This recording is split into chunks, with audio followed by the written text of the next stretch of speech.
The lone Russian track and field athlete at the Olympics is waiting to hear whether she will be allowed to compete. Daria Klishina was the only one of 68 Russians cleared to participate in Rio de Janeiro by the IAAF, largely because she has been based outside Russia for the past 3 years. But the sport's governing body excluded the long jumper from the Olympics days ago after receiving what it said was new information.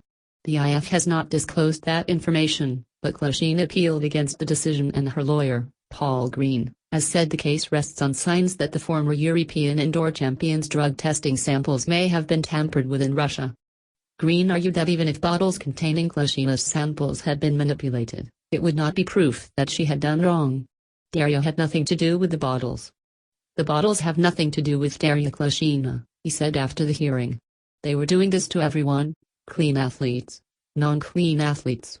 It's the system so corrupt even she was caught up.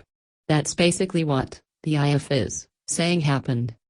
Klishina attended Sunday's hearing in person at the Court of Arbitration for Sport's temporary base at a beachfront hotel in Rio de Janeiro, leaving early to return to the Olympic Village by car. CAS said it hopes to issue its verdict by Sunday night, in time for Klishina to compete in long jump qualification at the Olympic Stadium on Tuesday if she wins. She plans to say the truth, which is that she's a clean athlete, Green told the Associated Press ahead of the hearing. The legal battle 2 days before Klishina's event begins is not the easiest thing to deal with, but she's a very strong person, he added. Green said the IAAF case relies on confidential evidence from a report on Russian doping by World Anti-Doping Agency investigator Richard McLaren, with a key piece of evidence being scratch marks found on bottles containing drug test samples she gave in Russia. McLaren wrote in the publicly available version of his preliminary report that Russian security services were able to open supposedly tamper-proof bottles with the intent of swapping tainted samples for clean urine, leaving behind telltale scratches on the glass.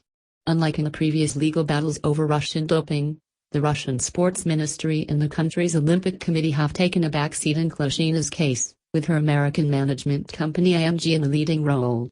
In comments to the R-Sport news agency, Russian sports minister Vitaly Mutko said the accusations against Klishina were part of a campaign directed against Russian sport, to discredit it. It's beyond the realm of common sense. The rest of the Russian team remains banned from all international competition over allegations of a widespread, state-sponsored doping program.